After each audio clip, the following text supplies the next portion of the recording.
paakyat, hagdanan po pataas. Ang cross po natin, malalapitan, hindi lamang po mapapasok. Kasi yung cross po natin, 57 years old na po, for rehabilitation na ang buong structure. So, viewing lang po tayo sa base or sa paanan ng cross. Then, hagdanan po pababa hanggang sa last station. Ang museum po natin, naka-temporary close for redesign. Pero sa inyong pong paglalakad, makikita po ang iba't ibang uri ng kanyon. Kung hindi po kaya maglakad ng 800 meters, nakapasok po ang inyong sasakyan, pwede nyo pong idiretso sa building. Pwede po kayong mag-park, mag-picture po doon, hindi lamang po kayo makakaakyat sa hagdanan. Kasi yung hagdanan po sa dulo, exit lamang po, babaan lang po. Ang entrance po ninyo, right side na kalsada. Sa inyo pong paglalakad, nakalama po kayo ng pagod, pwede naman pong bumalik. Kung hindi po kaya talagang maglakad, pwede naman po maupo sa receiving area habang hinihintay ang mga kasama. Pakiusap lang po, bawal matulog. Kung hindi nyo pa rin po kayang maupo, wala na po akong magagawa.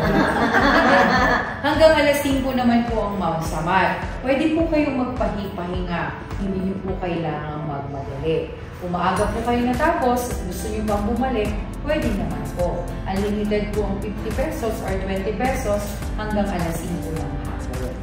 Yun po ang ating mga rules po. Wala pong basurahan sa loob ng Mount Samar. Ang kalat po ninyo, pakiusap po, iuuwi po ninyo.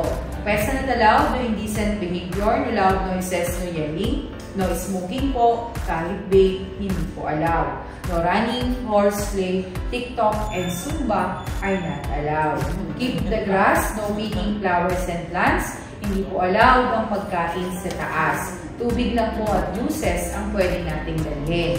Kung may dala po kayong drone, hindi po pinapayagang magpalipad. Kung wala po tayong permit, galing po sa Department of National Defense. Ito po ay military shrine for security purposes. At panghuli, ang kop na kasuotan ang laging isusuot tuwing bibisita po sa dambana ng Kagitingan. Kayo po nakababatid ng inyong kalusugan, gayon po ng inyong kasukasuan, nasa inyo na po ang pagkapasya kung kayo po ay aakyat. Magbaon po ng tubig na maiinom, wala ng tindahan sa taas. Kung naiisip nyo pong tanungin kung mataas, wala pong bundok na mababa. So, bundok po kayo nagpunta, mataas po talaga. Kaya po, kung wala ng tanong, nais ko lamang kong batiin ang ating mga kababaihan. Happy Women's Month po sa ating lahat. Kung wala na po kayong tanong, halina po kayo at ating balikan ang ating kasaysayan.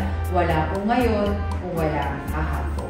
Yes. Maraming salamat po sa pakikinig. Dito po tayo lalabas. Hello! Yes, napakaundambana ng Kagitingan. This way, please. Oh, ikaw mo yung ikaw po, unless tour guide. Tour guide. I not allowed. Ikaw, ma'am. hello. Tour. Hello! Tour guide. This is a walking tour to the Dambana ng Kagitingan. Anong meaning nga Dambana ng Kagitingan? Dambana is bell. Bell of Liberty.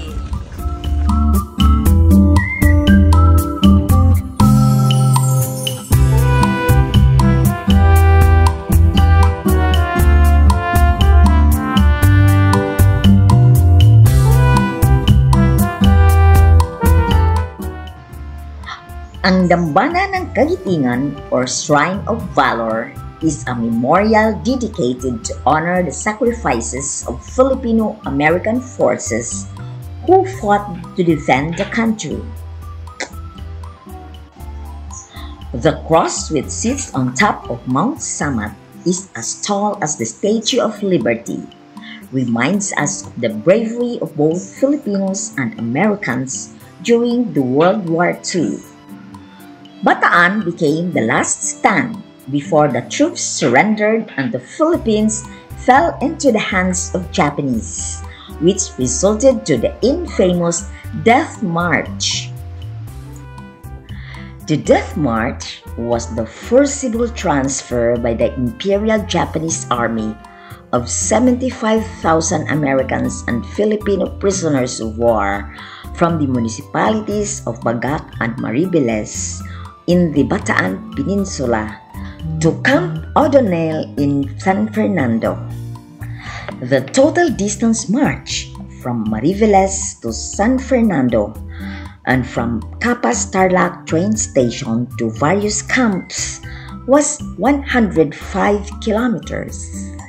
There were about 5,000 to 18,000 Filipinos and 500 to 650 Americans who died during the march due to physical exhaustion, hunger, and dehydration.